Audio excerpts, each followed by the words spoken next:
அல்லேலூயா. கர்த்தருடைய பரிசுத்த நாமத்துக்கு மகிமை உண்டாகட்டும். திருவசனத்திற்குள்ளாய் நாம் வருவோம். லூக்கா எழுதின சுவிசேஷ புத்தகம் 18ஆம் அதிகாரம்.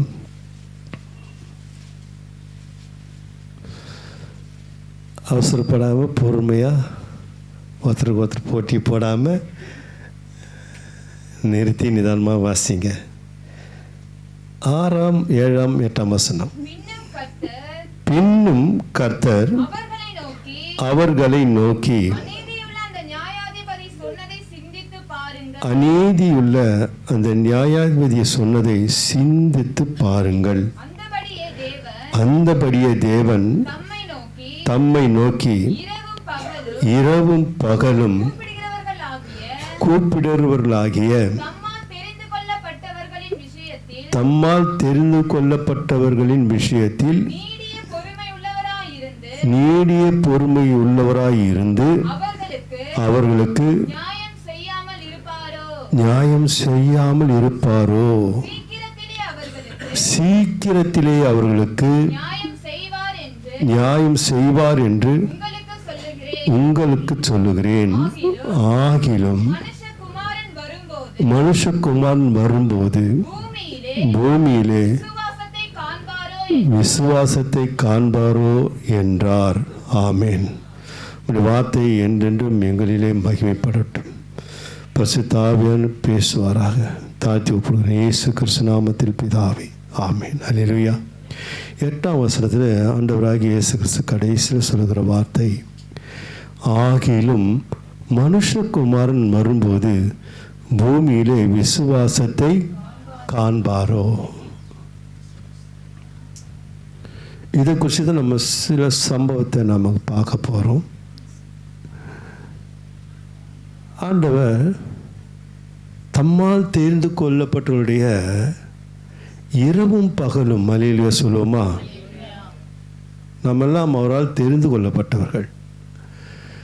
இரவும் பகலும் நாம் அவருடைய சமூகத்தில், அப்படி என்றால் விடாமுயற்சி செய்கிற ஜபத்தின் நிமித்தமாக அவர் கொஞ்சம் பொறுமையாக இருக்கிறார். அல்லேலூயா சொல்லுமா. நமக்கு பொறுமை கற்றுக் கொடுப்பது என்பது நம்முடைய பலவீனம் அல்ல, தேவ பலன். நம்ம சிக்ஷிக்க சில சம்பவங்களை அனுமதிக்கிறார் என்றால் நம்ம மேலே அதிகமாக பிரியம் வைத்திருக்கிறார் என்ற அர்த்தம். நம்ம சோதனையாக நினைக்காமல் கர்த்தர் ஏதோ பாதையில் நடத்துகிறார், முடிவு ஜெயமாக இருக்கும் என்றால் அது ஜெயம். அல்லேலூயா. சோதனையை சகிக்க முடியாமல் வாழ்வோம் என்றால் அப்புறம் எப்படி நாம் ஜெயிக்க முடியும்? அதுதான் சொல்கிறாரு, நான் செய்திடுவேன், இவங்களுக்கு கேட்பதெல்லாம் செய்வேன், இவங்களுக்கு கேட்பதெல்லாம் கொடுப்பேன். ஏன்னாக்கா ஆனால் சொல்கிறார், அந்த நியாயாதிபதியை பாருங்கன்றார். அல்லேலூயா சொல்லுவோமா. நியாயாதிபதி சம்பவம்லாம் நமக்கெல்லாம் தெரியும். அவன் கடினமான மனம் உள்ளவன், பக்தி இல்லாதவன், எந்த மனுஷனும் மதிக்க தெரியாதவன். அப்படிப்பட்ட மனுஷன் யாருக்கும் பயப்பட மாட்டான். தேவனுக்கும் பயப்பட மாட்டான், மனுஷனுக்கும் பயப்பட மாட்டான். தேவனுக்கும் பயப்படனா எங்கே மனுஷனுக்கு பயப்பட போகிறான், மதிக்க போகிறான். அப்படிப்பட்ட ஒரு மனுஷனில் ஒரு விதவை ஸ்திரீ தனக்கு உண்டான பிரச்சனையை அவள் விண்ணப்பமாய் அவனிடத்தை செலுத்துவதை முந்தின வசனத்தில் நம்ம பார்க்குறோம். அவன் அதை வாங்கி கவனிக்காமல் போட்டு விடுகிறான். கர்த்தர் ஸ்தோத்திரம். அல்லேலூயா. இவள் விடாமல் அவனை அலட்டி கொண்டே இருக்கிறாள். அதாவது தொடர்ந்து விண்ணப்பத்தை கொடுத்து கொண்டே இருக்கிறாள். கர்த்தர் ஸ்தோத்திரம். அல்லேலூயா.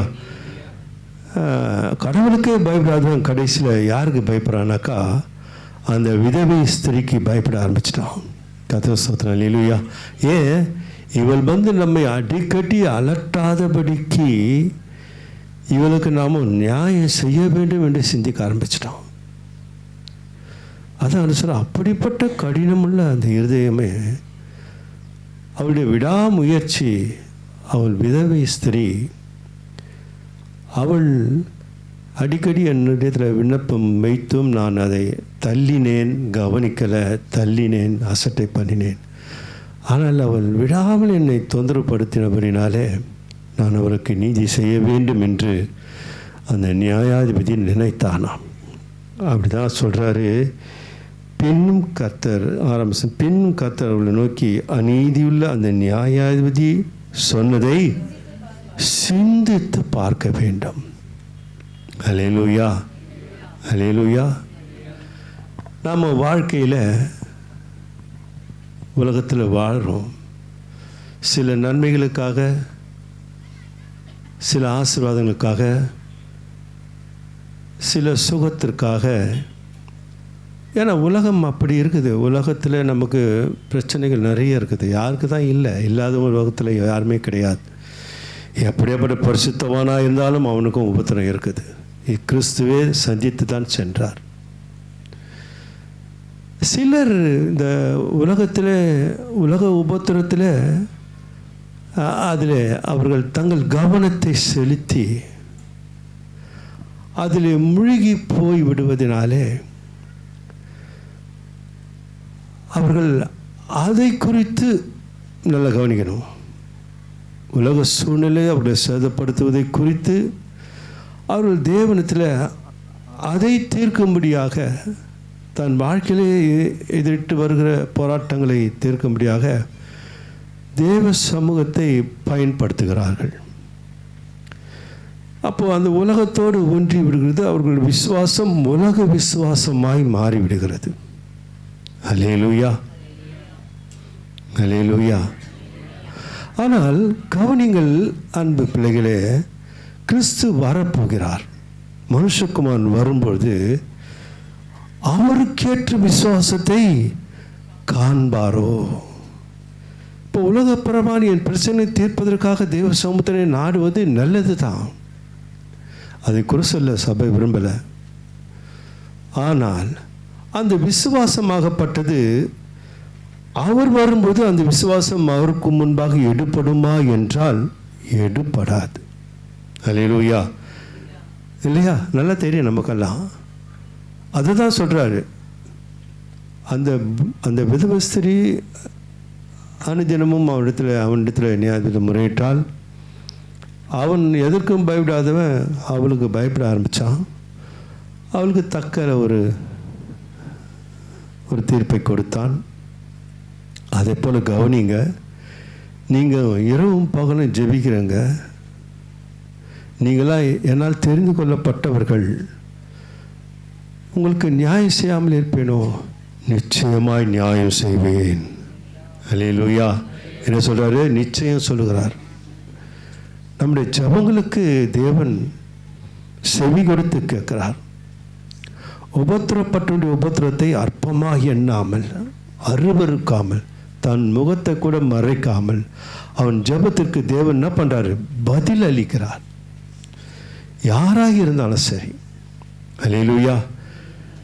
தெரிந்து கொள்ளப்பட்டவர்கள் மாத்திரமல்ல, தெரிந்து கொள்ளப்படாதவர்களுக்கும் தேவனாகத்தான் இருக்கிறார். அவர்களுக்காக கிறிஸ்து சிலுவை எடுத்தார். நாமும் முந்தி யாருன்னு தெரியாது. வந்திருக்கிற அநேகர்கள் கிறிஸ்துவை அறியாதவர்கள். ஏற்கனவே சொல்லுகிறேன், உங்களுக்காகவும் அப்போவே இயேசு சிலுவை சுமந்தார். அல்லேலூயா சொல்லுமா? இப்போ நமக்காக சுமந்தாண்டு நல்ல வெளிச்சமாய் பார்க்குறோம். அப்போ நமக்கு அந்த வெளிச்சம் இல்லை. பிரம்மஜத்தின் தேவனான் நம்முடைய மனக்கண்களை என்ன பண்ணிட்டான்? குருடாக்கிட்டா. அதெல்லாம் தெரியல. கர்த்தருடைய வசனமாகப்பட்டது ஒளியாக பாய்ந்து சாட்சிகளை கேட்டு நாம் ரட்சிக்கப்பட்டு கிறிஸ்துக்குள்ளே வரும்போது, ஓ, கிறிஸ்து எனக்காக மரித்தார். அல்லேலூயா. நான் என்ன சொல்ல வரேன்னாக்கா, கர்த்தருடைய பிள்ளைகளே, நம்ம தேவைகளுக்காக நம்ம முறையிடுவது நல்லதுன்னு சொல்லிட்டு வரேன். ஆனால் முதலாவது தேவனுடைய ராஜ்யத்தையும் அவருடைய நீதியும் தேடுங்கள், இவங்களெல்லாம் உங்களுக்கு சொல்கிறார் பார் ஆண்டவர். அந்த ஆசீர்வாதத்தை குறித்து சொல்கிறார். நீங்கள் கேட்குறீங்க, சரி நான் செய்கிறேன், ஆனால் என்னுடைய கட்டளை அப்படி இல்லை. உங்கள் விசுவாசம் உலகத்துரியதாக நீங்கள் கேட்கிற காரியங்களே நான் செய்து முடிச்சிடுறேன். ஏன்னா நீதி செய்கிற தேவன் நீதி செய்கிறார். நீதிமான்களுக்கு மாத்திரம், அநீதிமான்களுக்கும் நல்லவர்களுக்கும் கெட்டவர்களுக்கும் சூரியனை என்ன பண்ணுறார்? உதிக்க பண்ணுறார். அவர் நீதிமானாக இருந்தாலும் அநீதிமானாலும் அவர்கள் மேலே மழையை பெய்ய பண்ணுகிறார். அவர்கள் பட்சபாதமே இல்லை தேவனுக்கு. யாவருக்கும் சம்பரமாய் பொழிகிற தேவன் அவர். ஆனால் அவர்கள் கேட்பதை அவர் தேவன் கொடுப்பதினாலே அவர்களுக்கு பரலோகம் சொந்தமாகி விடுமா? இல்லை. அல்லேலூயா. நாமும் அவர்களைப் போல அந்த விதவை ஸ்திரீயாகப்பட்டவள் கேட்டு பெற்றுக்கொண்டாலே அவள் சம்பவம் அதோடு முடிந்து விடுகிறது. ஆனால் சொல்கிறாரு, நீங்களும் அப்படி கேட்குறீங்க, ஆனால் நான் உங்களுக்கு கொடுக்குறேன், ஆனால் நான் வருவேன் ஒரு நாள். அல்லேலூயா சொல்லுமா? அல்லேலூயா. நான் வருவேன், வரும்போது விசுவாசத்தை பார்க்க மாட்டேன்றார். அல்லேலூயா சொல்லுமா? யாருக்கெல்லாம் புரிஞ்ச சத்தியம்? உங்களுக்கு இருக்குது விசுவாசம். அந்த விசுவாசம் எதுக்குன்னா உங்கள் தேவைகளுக்காக, உலகத்திற்காக உங்கள் விசுவாசம். ஆனால் நான் வரும்போது அந்த விசுவாசம் எனக்கு தேவைப்படாதுன்றார். அந்த விசுவாசம் எனக்கு தேவையில்லை. அந்த விசுவாசத்தை கொண்டு நான் எடுக்க போவதும் இல்லை. உலகத்தில் நீங்கள் சம்பரமாய் வாழ்றதுனால இருக்குது இல்லை, அதை பற்றி தேவன் இல்லை. அல்லேலூயா. அதனால கர்த்தரின் ஆசீர்வாதமே ஐஸ்வர்யம் தரும், அதனுடைய வேதனை கூட்ட மாட்டார். கர்த்தர் ஸ்தோத்திரம். நம்ம அடிக்கடி வாசித்திருப்போம். 1 கொரிந்தியர் புத்தகம் 15ஆம் அதிகாரம் 17, 18, 19 வாசிக்கலாம்.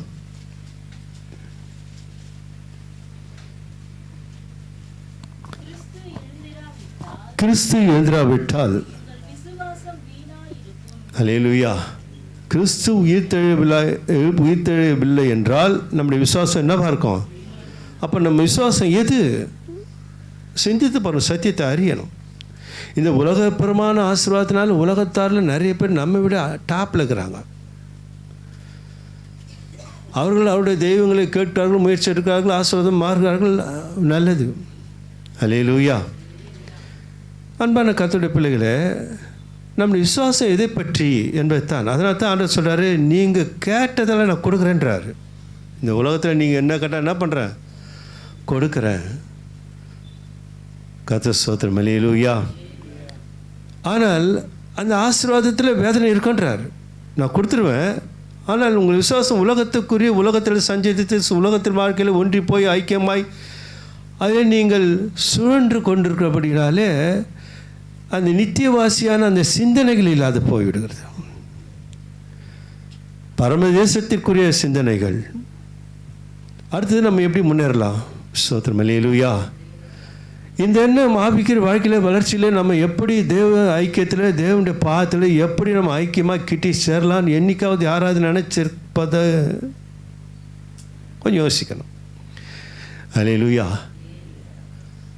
ஏன்னா அவர் முதலாவது தேவனுடைய ராஜ்யத்தை நீதியும் தேடுங்கன்னு சொல்கிறேன். அங்கே தேடினாக்கா அந்த ஆசீர்வாதம் வருது. அதில் நிச்சயமாக தேவன் கொடுக்குற ஆசீர்வாதம்.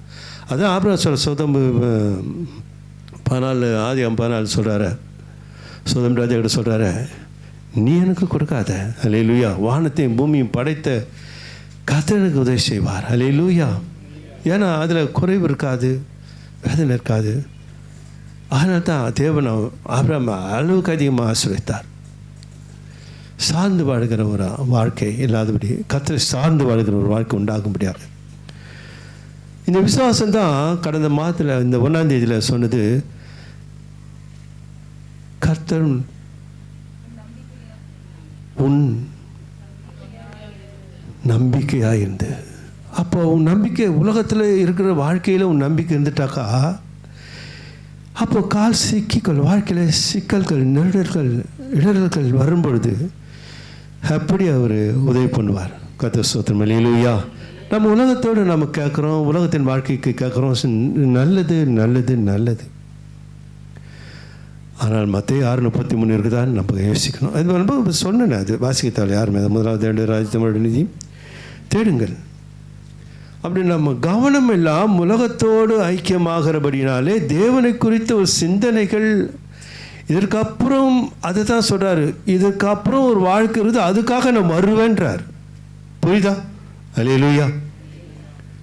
சொல்கிறாரு, நீங்கள் கேட்டதெல்லாம் நான் கொடுப்பேன். அந்த ஸ்திரியை பாரு, அங்கே கடினமானவனை இறங்கிட்டான். நான் அதோட இரக்கம் உள்ளவன் தேவன். நீங்கள் கேட்டால் நான் கொடுப்பேன். ஆனாக்கா அந்த விசுவாசம் நீங்கள் அதிலே நீ என்ன நினச்சிட்டிங்கன்னா, நான் வருவேனே, நான் வருவேன் சொல்கிறேன். நான் மனுஷன் குமாரனாக நான் பூமிக்கு வருவேன், அப்போது விசுவாசத்தை பார்ப்பேன். இல்லை, ஏன் அப்படி அவர் அப்படி வார்த்தை யூஸ் பண்ணணும்? அல்லேலூயா. மோசேயை பார்க்குறோமே, எபிரேயர் 11ஆம் அதிகாரம் 26.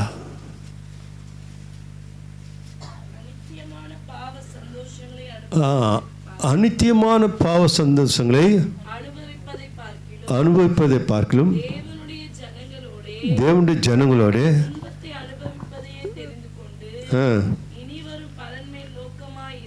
அல்லேலூயா. எங்க பழைய ஏற்பாட்டில் மோசேக்கு தேவன் வெளிப்படுத்துற என்னது? இனி வரும். அல்லேலூயா. நம்மள அவர் யோசிக்கிறோமா? இந்த உலக பாடுதான் பெருசா தெரியுது, உலக போராட்டம் தான் பெருசா தெரியுது. அல்லேலூயா. இதெல்லாம் அற்பமானது. இதெல்லாம் வந்து காணாம போக வேண்டியது. யோபன் வாழ்க்கையில் இருந்ததா? இல்லையே. அநித்தியமானவர்கள் காணப்படுபவைகள், அநித்தியமான காணாதவைகள் நித்தியமானவர்கள். காணாதவர்களை நோக்கி காண வேண்டும். அதுதான் மனக்கண்கள் திறக்கப்படுகிறது. வாசிக்கலாம். இனி வரும் பலன் மேல் நோக்கமாயிருந்து என்னவா? எகிப்துள்ள பொக்கிஷங்களையும் கிறிஸ்துவின் நிமித்தம் ஒரு நிந்தையை அதிக பாக்கியம் என்று எண்ணினார். ஹல்லேலூயா சொல்லுமா? அல்லேலூயா. பரவர ஆபிரகாமுக்கு தேவன் வெளிப்படுத்தினதை நம்ம பார்த்தோம். பழைய ஏற்பாட்டு பரிசுத்தவான்களோடு தேவன் வெளிப்படுத்தி கொண்டே இருப்பார். ஆபிரகாம் மடியில் லாசர் படுத்திருப்பதை, ஆபிரகாம் நாட்களை, இயேசு நாட்களை ஆபிரகாம் பார்த்தான், கண்டு கலிக்குந்தான் என்ற சத்தியத்தை கவனிச்சு. இப்போ மோசேக்கும் அதே தான். மோசே ஞானசானம் எடுத்தவன். கடலினுடைய அவர்கள் கடந்து போகும்போது அவர் ஞானசானம் பெற்றார்னு வேதத்தில் பார்க்கணும். நேரம் இல்லை, சுருக்கமாக சொல்லிடுறேன். கண்மலை ஆகிய கிறிஸ்துவினர் கண்மலையில் அவர் ஞானசானம் பெற்றார்கள். கண்மலையில் தண்ணீரை கொடுத்து ஞானமானம் அடைந்தார்கள் என்று நாம் பார்க்கிறோம். அப்படிப்பட்ட மோசேக்கு அப்போ வெளிப்படுவது வரும் காரியங்களை, அந்த பலனை குறித்து, அதை நித்தியத்தை குறித்து அவன் யோசிக்க ஆரம்பிக்கிறான். அதில் இந்த உலக வாழ்க்கை அவனுக்கு துச்சமாக போச்சு. கர்த்தர் ஸ்தோத்திரம். அல்லேலூயா. ஆகையினால அன்பான தேவனுடைய பிள்ளைகளை நம்ம அந்த 1 கொரிந்தியர் 15ஆம் அதிகாரம் மீண்டும் வருவோம். 17ஆம் வசனத்துக்கு வருவோம். கிறிஸ்து எழுந்திராவிட்டால் உங்கள் விசுவாசம் வீணாயிருக்கும். நீங்கள் இன்னும் உங்கள் பாவங்களில் இருப்பீர்கள். கிறிஸ்துவுக்குள் நித்திரை அடைந்தவர்களும் கெட்டிருப்பார்களே. இது அடிக்கடி வாசிக்கிற வசனம். இந்த முழு அர்த்தத்தை இப்போ புரிஞ்சுங்க. இம்மைக்காக மாத்திரம் நாம் கிறிஸ்துவின் மேல் நம்பிக்கையுள்ளவர்களாக இருந்தால், எல்லா பப்ளிக் எல்லாருமே எல்லாம் கிறிஸ்து அல்லாதவர்கள் காட்டிலும் எல்லா மனுஷர்கள் பார்க்கலும் என்னவாயிடுமா? சோத்திரம். பரிதவிக்கப்பட்டவர்கள், அதை கைவிடப்பட்டவர்கள் என்றார் ஆண்டவர். அதான் வரும்போது நம்ம இம்மைக்காக மாத்திரம் கிறிஸ்து மேல் நம்பிக்கை வைக்கிறோம். இந்த உலக வாழ்க்கைக்காக இயேசுவை பிடித்து சில பேர் பாருங்க. கர்த்தர் ஸ்தோத்திரம். அல்லேலூயா. கிறிஸ்துக்குள்ளே வந்துட்டாக்கா நான் நிச்சயமாக சொல்கிறேன், பாடுகள் உண்டு. அல்லேலூயா. நான் அதன் ஊடாக வந்தவன். போராட்டம் இருக்குது, குறைவுகள் இருக்குது, பலவீனங்கள் இருக்குது, நமக்கு மனசுக்கு விருப்பமில்லாத காரியங்கள்லாம் இருக்குது. அல்லேலூயா. நமக்கு பிடிக்கல, ஆனால் நம்ம தொந்தரப்படுத்துகிற காரியங்கள்லாம் இருக்குது. நமக்கு அதனால் சமாதானம் இல்லை, சமாதானம் குலைச்சலாக்க முடியாத சம்பவங்கள் நடக்குது. ஏன்? அல்லேலூயா. அல்லேலூயா. இதற்காக நம்ம சில காரியங்களை போராடி கொண்டிருக்கிறோம். கர்த்தர் ஸ்தோத்திரம். அல்லேலூயா. பாருங்கள், அங்கே சொல்கிறாரு, இந்த உலகத்திற்காக மாத்திரம் நீங்கள் என் மேலே நம்பிக்கை வச்சிங்கனாக்கா நான் வருவேன். அல்லேலூயா சொல்லுமா? நான் வருவேன். வரும்போது நீங்கள் உலகத்தில் நீங்கள் தேவைகளுக்காகத்தானே என் நம்பிக்கை வச்சிங்க. எந்த நம்பிக்கை உங்களுக்கு இல்லாமல் வாழ்ந்தீங்க? பரம தேசத்தை குறித்து, அதற்கு வழியாக இருக்கிற என் இரத்தத்தின் பலிகளை குறித்து நீங்கள் சிந்திக்காமல் நீங்கள் வாழ்கிறபடினால அந்த ஆசீர்வாதத்தை குறித்து, அந்த சிந்தனைகளை குறித்து, அல்லேலூயா, வாழ்க்கையில் இவைகள் நமக்கு நிச்சயமாய் வேண்டும். போகணும், வரணும், உழைக்கணும், சம்பாதிக்கணும், சாப்பிடணும். ஆனால் அப்படியே முழுக்க முழுக்க பாருங்கள், ஆண்டவராகிய இயேசு கிறிஸ்து பொதுப்படியாக நன்மை செய்கிறவர். அதை ஏற்கனவே சொல்லிக்கிறேன் இல்லையா? இப்போது சும்மா சிம்பிளாக சொல்கிறேன். இப்போது எகிப்து தேசத்தில் இஸ்ரேலர்கள் உபத்திரவப்பட்டாங்க. அவங்க உபத்திரத்தை ஆண்டவர் கேட்குறார். அங்கே மீட்கும்படியாக தேவனை வழி நடத்துகிறார். வழி நடத்தும்பொழுது இஸ்ரேல் மக்கள் மாத்திரம் வழி அவர் கொண்டு வரல வெளியே. இஸ்ரேல் மக்கள் கூட புறஜாதிகள் அங்கெல்லாம் யாரெல்லாம் உபத்திரப்பட்டாங்களோ சொல்லிக்கிறேன் ஏற்கனவே, அவங்களெல்லாம் எல்லாரும் புறஜாதிகளை கூட தேவன் அழைத்து கொண்டு வந்துட்டார். அல்லேலூயா. அது நம்ம சிந்திக்கணும். அது நம்ம பழைய ஏற்பட்ட காலத்தில் வாழும்பொழுது இந்த வாழ்க்கை வேறு, புதிய ஏற்பட்ட காலத்தில் வாழ்கிற வாழ்க்கையில் நமக்கு பழைய ஏற்பட்ட காலத்தில் நடந்த சம்பவங்கள் கொஞ்சம் அதிகமாக நடக்கலாம். அல்லேலூயா, அல்லேலூயா. பறையில் அங்கே நல்லா இருந்தோமே, எகிப்து தேசம் இருக்கும்போது நல்லா வாழ்ந்தோமே, இங்கே வந்து உபத்திரத்தை ஏன் தான் வந்தனும். சில பேர் சொல்வதை கேட்கும்போது மனது வேதனையாக இருக்குது. ஏன்? சத்தியத்தை அறியாதபடினால இன்னும் அந்த கவலையில் விடுதலை பெறாமல் இருக்கிறார்கள். அல்லேலூயா. எப்பொழுது தேவனுடைய ஆண்டவரே, அதான் சங்கீதம் 73 வாசிக்கலாம். கர்த்தர் ஸ்தோத்திரம். 24 கர்த்தர் ஸ்தோத்திரம். 73மா சங்கீதம் 73. கரெக்ட். கர்த்தர் ஸ்தோத்திரம் வாசிக்கலாம். உம்முடைய ஆலோசனையின்படி கவனிங்க. யார்? ராஜா. அல்லேலூயா. இஸ்ரேல் சமஸ்தான அனைத்துக்கும் ராஜா. வாசிக்கலாம்.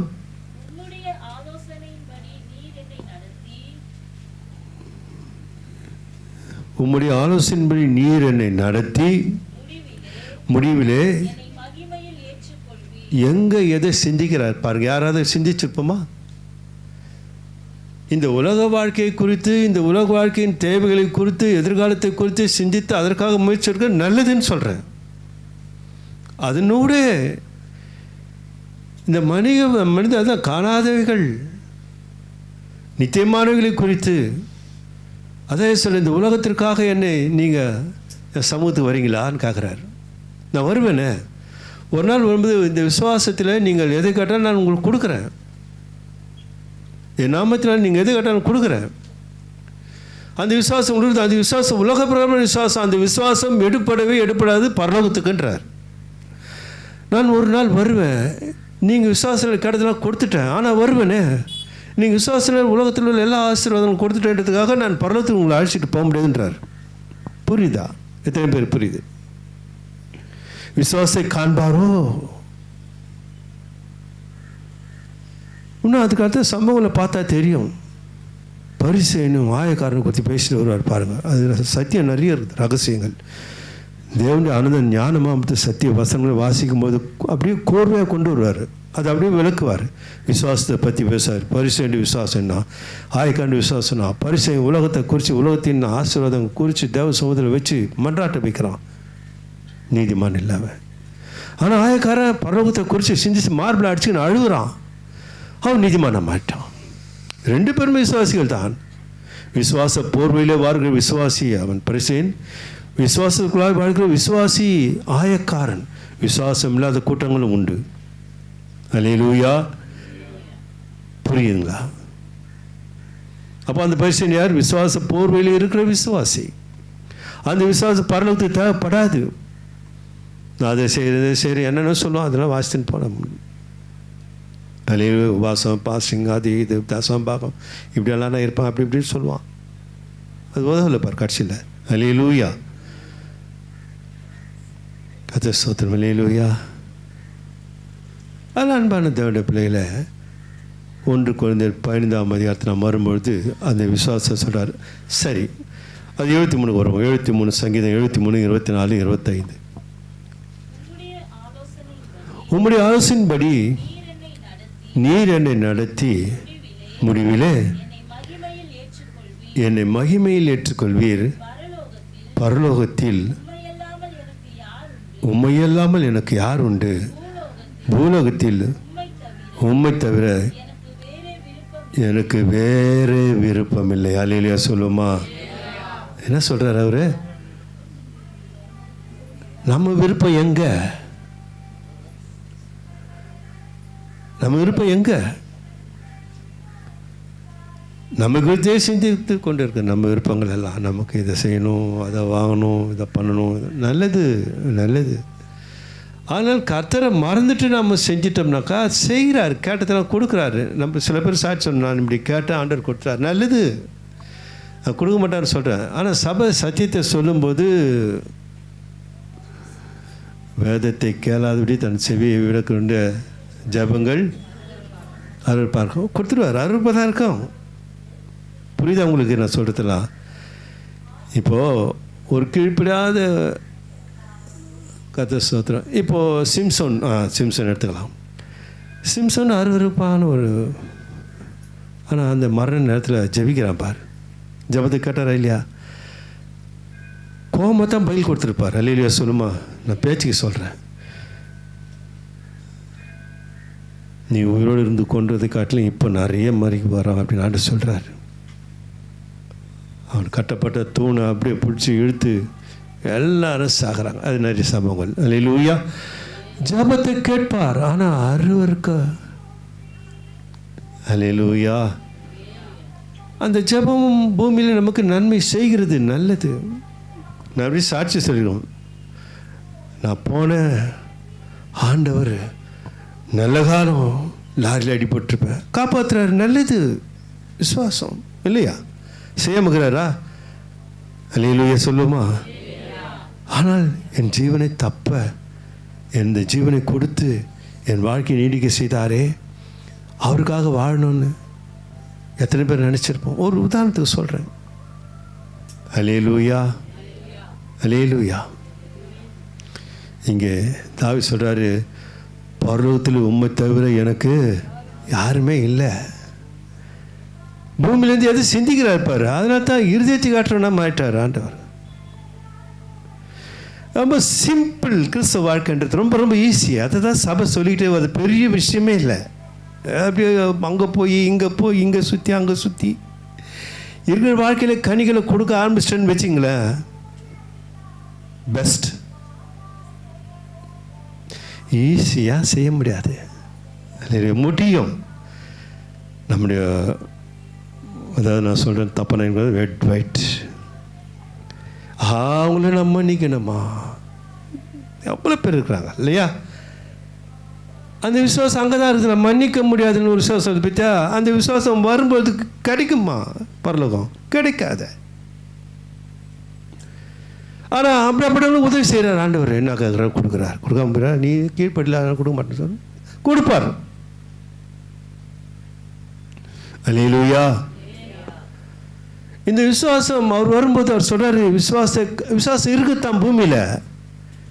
இந்த பூமியில் திருச்சபையில் அங்கங்கே திருச்சபையில் விசுவாசம் இருக்குத்தான். ஆனால் வராராம், வந்து பார்த்தாக்கா விசுவாசத்தை காண்பாருன்னா விசுவாசம் இல்லாத மக்களை பார்க்குறாரு. விசுவாசிகள் தான். எத்தனை பேருக்கு புரியுது? அல்லேலூயா. கர்த்தர் ஸ்தோத்திரம். அதனால் இங்கே இருக்கும்போதே எல்லாம் ஆசீர்வாதம் இருக்குது தாவீதுக்கு, எல்லாமே இருக்குது. ஆனால் அவனுடைய சிந்தை எங்கே தான் இருக்குது? விண்ணகத்தை நோக்கி இருக்குது. அல்லேலூயா சொல்லுமா? அப்போது ஒரு விசுவாசி பரலோகத்தை குறித்து ஒரு சிந்தை வந்துட்டாக்கா அவங்க வாழ்க்கை அழகாக இருக்கும். அதை தான் சொல்லி கொண்டு வருகிறேன். இங்கே சீரமைத்து கொள்வார். நம்ம உலகத்தில் வாழும். உலகத்தின் வாழ்க்கையில் தான் பரலோக வாழ்க்கையை கொண்டு வந்து சேர்க்க முடியும். புரிந்து கொள்ளுங்கள். பரலோக வாழ்க்கையில் உலக வாழ்க்கை சேராது, முடியாது, நடக்காத காரியம் அது.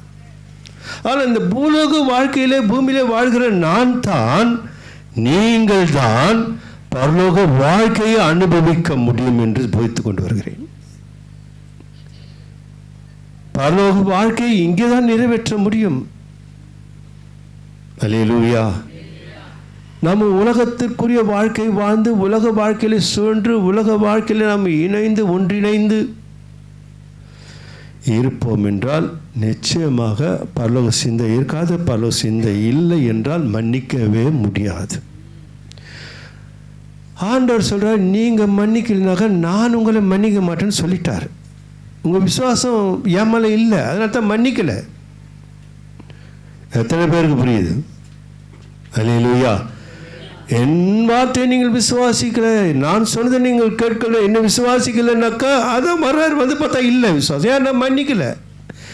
மனித தான். ஏன் தேவன் என் பாவலை மன்னிப்பான் விசுவாசி எனக்குள்ள வந்தால்தான் நான் பூமியில் பரலோகத்துக்குரிய வாழ்க்கை வாழ்ந்து கொண்டு அனுபவித்துக் கொண்டிருக்கிறேன். அல்லேலூயா. இன்றோடு வாழ்க்கை மாறணும். இந்த உலக வாழ்க்கைக்காக வாழ்கிற வாழ்க்கை அல்ல. நீங்கள் உலகத்தார் அடிக்கடி சொன்னாங்க, நீங்கள் உலகத்தாராக இருந்தாலும் உலகத்தார் அல்ல. ஆண்டவர் இப்போ எவ்வளோ நம்பிக்கையில் சொல்கிற பற்றி. ஆனால் நம்ம தான் எல்லா ஆண்டவரை நாங்கள் உலகத்தில் இருந்தாலும் நாங்கள் உலகத்தார் தான் சில பேர் சொல்லிக்கிட்டு இருப்பது. இதனால் நல்லா புரிஞ்சுக்கணும். ஈஸியான வாழ்க்கை நான் இதான் சொல்கிறேன். மன்னிக்க முடியாத மன்னிக்க முடியுமே. அல்லேலூயா. ஏன் தேவன் என்னை மன்னிக்காத வாழ்க்கையை நான் இந்த பூமியிலே நான் ஏன் நான் அனுபவிக்கணும்? அப்படிப்பட்ட கொடூரனா நான், அப்படிப்பட்ட விரோதியாக தேவனுக்கு நான், எனக்கு விரோதியாக இருப்பேன்னு நான் விரோதம் நினைச்சா கர்த்தர் விரோதம் நினைப்பாரு. நான் அப்படிப்பட்ட வாழ்க்கை, இந்த பூமி வாழ்க்கை நிரந்தரம் அல்ல. அதான் தாவீது நினைக்கிறார். கர்த்தர் ஸ்தோத்திரம். அல்லேலூயா.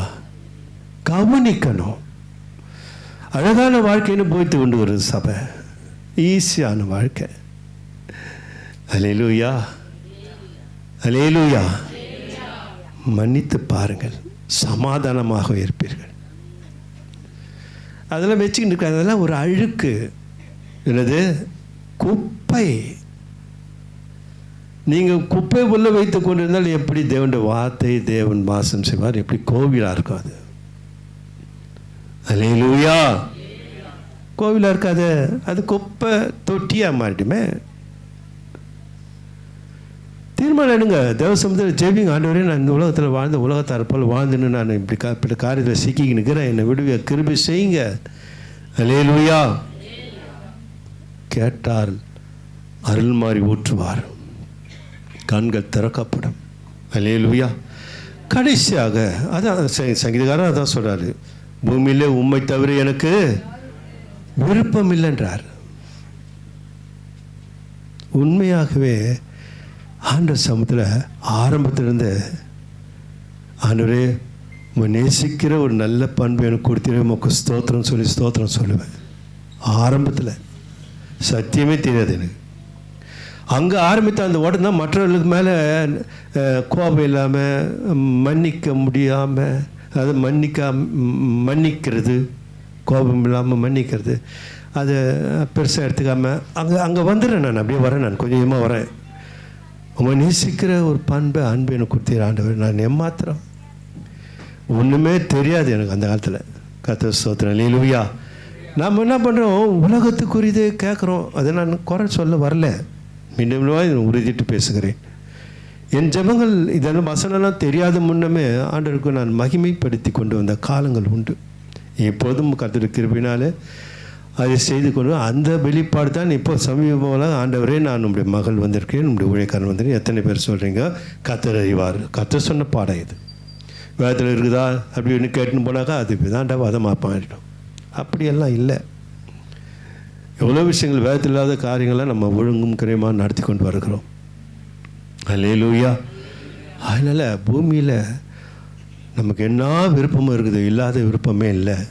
கர்த்தர் நீதியான விருப்பங்களை குறித்து சொல்கிறேன்.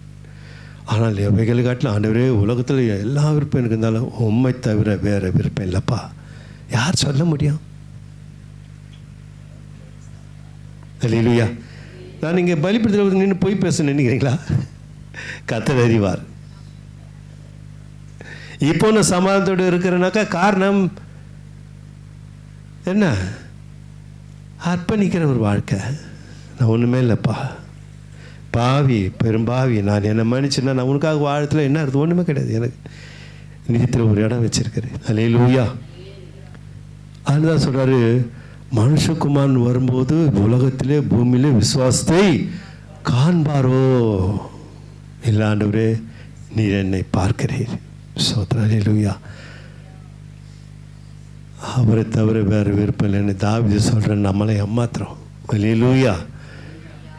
அடிக்கடி நான் சொல்வேன், இந்த பூமியில் இருக்கும்போதே தான் நம்ம அந்த சிந்தையோடு இருக்கணும். அதுதான் கிறிஸ்துவின் சிந்தையை ஆயுதமாய் தரித்து கொள்ளுங்கள். கர்த்தர் ஸ்தோத்திரம். சரி, வசனம் கடைசியாக திருவசனத்தில் 1 பேதுரு புத்தகம் 1 அதிகாரத்துக்கு நாம் வருவோம்.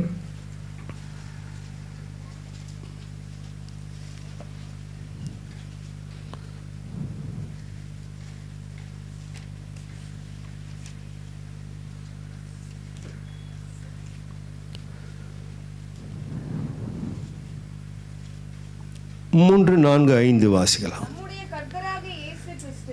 நம்முடைய கர்த்தராகிய இயேசு கிறிஸ்துவின்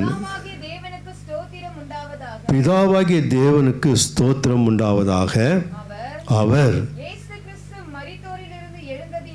இயேசு கிறிஸ்து மரித்தோரில் இருந்து எழுந்ததினாலே அழியாததும் மாசற்றதும் வாடாததுமாகிய சுதந்திரத்துக்கு ஏதுவாக ஜீவனுள்ள நம்பிக்கை உண்டாகும்படி தமது மிகுந்த இரக்கத்தின்படியே நம்மை மறுபடியும் ஜெனிப்பித்தார். அல்லேலூயா சொல்லுமா? இதற்காக என்ன வாழ்க்கை இது? இப்போ இருக்கிற வாழ்க்கை என்ன வாழ்க்கை தெரியுமா? பரிசுத்த ஆவியானவர் சொல்றார், பாருங்கள் அன்பு கர்த்தருடைய பிள்ளைகளே, அழியாததும் மாசற்றதும் வாடாததுமான வாழ்க்கை தான் தேவன் நம்ம கொடுத்திருக்கிறார். அழியாததும் மாசற்றதும் வாடாததுமான வாழ்க்கை கொடுக்க முடியாத ஜெனிப்பித்தார். இந்த ஜெனிப்பிக்கிற வாழ்க்கை தேவன் நமக்கு எப்படி கொடுத்தாருன்னா, இயேசு கிறிஸ்துவை கொடுத்ததினாலே. அந்த வசனத்தை நல்லா வீட்டில் போய் நான் வாசிக்கிற வசனங்களை வீட்டில் போய் வாசித்து தியானித்து பாருங்கள். கர்த்தருடைய ஆவியான உங்களோட பேசுவார். அல்லேலூயா. நம்முடைய கர்த்தராகிய இயேசு கிறிஸ்துவின் பிதாவாகிய தேவனுக்கு ஸ்தோத்திரம் உண்டாவதாக. அவர் இயேசு கிறிஸ்து மரித்தொழிந்து எழுந்ததினாலே அழியாததும் மாசற்றதும் மாறதுமாகிய சுதந்திரத்துக்கு ஏதுவான ஜீவனுள்ள நம்பிக்கை உண்டாகும்படி நமது மிகுந்த இரக்கத்தின்படி நம்மை மறுபடியும் என்ன பண்ணார்? பிறக்க வைத்தார், பிரித்தெடுத்தார். அந்த வாழ்க்கையில் இந்த வாழ்க்கையில் என்ன வாழ்க்கைனாக்கா, கர்த்தர் ஸ்தோத்திரம். அல்லேலூயா. அழியாதுன்னா நித்திய வாழ்க்கை, மாசற்றதுன்னா பரிசுத்தமான வாழ்க்கை, வாடாததுன்னா சந்தோஷமான வாழ்க்கை, சமாதானமான வாழ்க்கை. அதுதான் கர்த்தர் கொடுத்துருக்கார். யாரும் நம்புறீங்க? அல்லேலூயா சொல்லுமா? இதற்கு தான் கர்த்தர் சிலுவை சுமந்தார் என்று சத்தியத்தை புரிந்து கொள்ளுங்கள். இங்கே சந்தோஷமா இருக்கணும், இங்கே சமாதானமா வாழணும், பரிசுத்தமா வாழணும், நித்தியத்தை போய் சாரணும். இதுதான் வசனம் சொல்லி கொடுக்கிறது. அழியாததும் மாசற்றதும் வாடாததுமாகிய, வாடி போதுனால கவலை உள்ள ஒரு வாழ்க்கை, மாசு நிறைந்த வாழ்க்கை என்னன்னா அசுத்தமான வாழ்க்கை, அழிந்து போகிற வாழ்க்கைன்னா நரக வாழ்க்கை. என்ன புரியுதா? கர்த்தர் ஸ்தோத்திரம். அல்லேலூயா. அடுத்த வசனத்தை வாசிங்கள். இங்க சொல்ற கடைசி காலத்திலே வெளிப்பட ஆயத்தமாக்கப்பட்டிருக்கிற ரட்சிப்புக்கு ஏதுவாக விசுவாசத்தை கொண்டு தேவனுடைய பலத்தினாலே காக்கப்பட்டிருக்கிற உங்களுக்கு அந்த சுதந்திரம் பரலோகத்தில் வைக்கப்பட்டு இருக்கிறது. கரங்களை தட்டி கரமயப்படுத்துவோம். இந்த பூமியிலே உங்களுக்கு தேவன் முன் குறித்து வைத்து விட்டார். அல்லேலூயா சொல்லுமா? நிறைய பேருக்கு புரிஞ்சுக்கணும் இதெல்லாம். யாருக்குன்னா மரணம் தெரியுமா? சும்மா கேட்குறேன், ஒரு கேட்குறேன் நான். யாருன்னா மரணத்தை தெரியுமா? இன்னைக்கு இப்போது வெளிப்படையாக இப்போ அருமையான சகோதரி அந்த விக்டோரியாஸ் சில காரியங்களை ஊழியர்கள் வெளிப்படுத்துவார் தேவன். சில பரிசுத்தவான்கள் தன் மரணத்தை குறித்து கூட அறிவிச்சிருக்கிறோம். நிறைய பேர் என்னுடைய மரணம் நம்முடைய மரணம் தெரியுமா? தெரியாத. மறிச்சிட்டு பேர் கர்த்தரை துதிக்க முடியுமா? துதிக்க முடியாத. மற்ற பேர் கர்த்தருக்கு நீதிமான வாழ்மை வாழ முடியாத, இங்கே தான் வாழணும். வழியிலையா சொல்லுமா?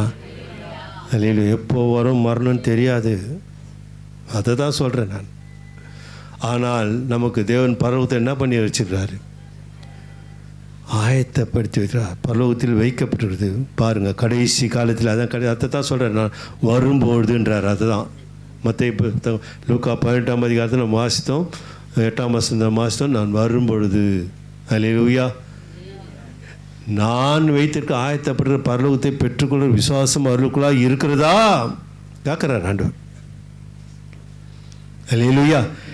இங்கே சுயன்று வாழ்கிற விசுவாசம் தான் இருக்குது. நான் கேட்குறாங்க, கொடுத்துட்றேன். ஆனால் நான் வரும்போது அந்த விசுவாசம் என்ன அவங்கள அழைச்சின்னு போக உதவுதுன்றார். அவங்கள ஆயத்தப்படுத்தியிருக்கிறேன், பருவத்தில் ஆயத்தப்படுத்தியிருக்கிறேன். இவங்க இங்கேயே பார்த்துருக்குறாங்க. கர்த்தர் ஸ்தோத்திரம். ஏற்கனவே ஒன்று சம்பவம் கூட சொல்லிப்பார் இல்லையா? பூமி எது பார்க்கும்? பூமியே எது பார்த்துருங்க, எந்த பிராணி பார்த்துருக்கோம். அப்புறம் அது காலெல்லாம் கட்டினப்போ தான் பரலோகத்தை பார்க்குமா, இப்போ வானத்தை பார்க்குமா? வானத்தையே பார்த்ததில்லை. அது எப்படி பார்க்கும்? அது பார்க்கும்போது ஆஹா இவ்வளோ அழகாக மேகங்கள், இவ்வளோ அழகாக இவ்வளோ அழகாக நீளமாக இருக்குதே. பகலில் நைட்டில் கட்டினா ஆஹா இவ்வளோ அழகாக நட்சத்திரம் இருக்குது, இவ்வளோ அழகாக நிலா இருக்குது. அல்லேலூயா. புரிஞ்சுக்கணும். நம்ம கண்களை வைத்திருக்கிறார், விசுவாச கண்களை. அல்லேலூயா. அதான் சொல்கிறாரு, கடைசி காலத்திலே வெளிப்பட ஆயத்தமாக்கப்பட்டிருக்கிற ரட்சிப்புக்கு ஏதுவாக விசுவாசத்தை கொண்டு, அந்த விசுவாசத்தை கொண்டு ரட்சிப்புக்கு ஏதுவான விசுவாசம் இருக்கணுன்றார். இந்த உலக விசுவாசம் இருக்கட்டும், நல்லது. நீங்கள் கேட்குறீங்க, நான் கொடுக்குறேன். நீங்கள் கேட்கலனா கூட நான் உங்களுக்கு உதவி செய்கிறேன் இல்லையா? கர்த்தர் ஸ்தோத்திரம். அல்லேலூயா. எத்தனை முறை எனக்கு ஆபத்து விபத்து நாசமோடு நடந்துருக்குது. என்ன அறியாமையே கர்த்தரை தப்பி வைத்திருக்கிறார். கர்த்தர் ஸ்தோத்திரம். இல்லையா? சில வேலை நான் அவருடைய நாமத்தை மகிமைப்படுத்தியிருக்கிறேன். சில வேலை என்ன அறியாமையே அப்படியே எழுந்தப்போ தான் தெரியும், ஓ கர்த்தர் அந்த ரூமுக்கு துதிக்கான மகிமைண்டாகட்டும்னு சொல்லி, ஓ இந்த ஜீவனை கொடுத்துறாருல, இது மட்டும் என்ன பண்ணோம், அவருக்கு முன்னா நிற்கணும். அல்லேலூயா. அப்போ பாருங்கள், நமக்கு ஆத்தும ரட்சிப்பை, நாம் கூட ஆபத்தில் இருந்தோம், மரண பாதையில் இருந்தோம், நம்மளுக்கும் தேவன் ஆத்தும ரட்சிப்பை கொடுத்துருக்கிறார், மீட்டிருக்கிறார். அதான் மீட்பன்றது. அப்படிப்பட்ட நல்ல தேவனுக்கு நம் நல்லவர்களாக வாழாமல் அவருக்கு முதுகை காட்டினால் என்ன ஆகும்? கொஞ்சம் யோசிச்சுவார். அதுதான் இந்த வசனத்தை நாம் முடிக்கிற விசுவாசத்தை கொண்டு தேவனுடைய பலத்தினாலே காக்கப்பட்டிருக்கிறோம். யாருடைய பலத்தினாலே நம்மளாம் காக்கப்பட்டிருக்கிறோம்? தேவனுடைய கிருபையினாலே காக்கப்பட்டிருக்கிறோம். தேவ பலத்தினாலே காக்கப்பட்டிருக்கிற உங்களுக்கு அந்த சுதந்திரம் பரலோகத்தில் வைக்கப்பட்டிருக்குது. ஒரு அல்லேலூயா சொல்லுவோமா? அந்த நம்பிக்கை தான் நமக்கு இருக்கணும், அந்த விசுவாசம் தான் நமக்கு இருக்கணும். ஆனால் இங்கே என்ன சொல்கிறாரு கர்த்தர்? 12ஆம் அதிகாரத்தை வாசித்து ஜெபம் பண்ணலாமா? நான் வாசிக்கிறேன் பாருங்கள். பின்னும் கர்த்தர் 6ஆம் வசனம் 12. பின்னும் கர்த்தர் அவர்களை நோக்கி அநீதியில் அந்த நியாயத்தை சொன்னதை சிந்தித்து பாருங்கள். இப்போ சிந்தியுங்கள். அந்தபடியே தேவன் தம்மை நோக்கி இரவும் பகலும் கூப்பிடுகிறவர்கள் தம்மால் தெரிந்து கொள்ளப்பட்டவர்களின் விஷயத்தில் நீடிய பொறுமை உள்ளாராய்ந்து அவர்கள் நியாயத்தை செய்யாமல் இருப்பாரோ, சீக்கிரத்திலே அவர்களுக்கு நியாயம் செய்வார். அல்லேலூயா. நிச்சயமாக உங்களுக்கு நியாயம் செய்வார். நீங்கள் ஜெபித்து இருப்பீங்க, கண்ணீர் விட்டிருப்பீங்க, பாரப்பட்டிருப்பீங்க. நிச்சயமாக தீர்க்க தெரியுமா சொல்கிறேன், உங்கள் கவலைகள் கண்ணீரெல்லாம் மாறப்போகிறது. உங்கள் துக்கம் சந்தோஷமாய் மாறப்போகிறது. உங்கள் பாடுகள் உபத்திரங்கள் எல்லாம் கர்த்தர் நீக்கப் போகிறார். வியாதியின் பலவீன கொடூரம் கோரங்கள் எல்லாம் உங்களை விட்டு விலகி போட்டும். அல்லேலூயா. இப்படி நன்மை செய்தவருக்கு நாம் நன்றியுள்ளவர்களாக வாழ்க்கையை ஒப்பு கொடுப்போம். இந்த உலக வாழ்க்கை மாத்திரமல்ல, அன்பு பிள்ளைகளே, நமக்கு வைத்திருக்கிற ஆயத்தமாக்கப்பட்டிருக்கிற அங்கே போக நாம் கானான் தேசத்தை சுதந்திரிக்கும்படியாக நாம் இங்கே பயணத்தை மேற்கொள்ளும். கர்த்தர் உங்கள் ஒவ்வொருவரையும் ஆசீர்வதிப்பாராக. ஆமென். அல்லேலூயா. செபிப்போம். இரக்கம் கிருபை நிறைந்த எங்கள் அன்பின் பரலோக பிதாவே, மகிழ்ச்சியான இந்த காலை முதல் வாரத்தில் தேவரின் மகிமைப்பட்டிருக்கிற ஸ்தோத்திரம். இந்த வார்த்தை வெறுமையாக திரும்பாத ஆண்டவரே, அதை நிறைவேற்றட்டும். மகிமைப்படுத்தணும். பிள்ளைகளை ஆயத்தப்படுத்துகிற அந்த பாக்கியத்தை பெற்றுக்கொள்ள கிருபை செய்யும். நீ மாத்திரம் மகிமைப்படும். இயேசு கிறிஸ்து நாமத்தில் பிதாவே, என் ஆத்துமாவே கர்த்தரை ஸ்தோத்திரி, என் முழுவதுமே பரிசுத்த நாமத்தை ஸ்தோத்திரி. என் ஆத்துமாவே கர்த்தரை ஸ்தோத்திரி, அவர் செய்த சகல வல்லமை மறவாதே. ஆமேன், ஆமேன், ஆமேன். அல்லேலூயா.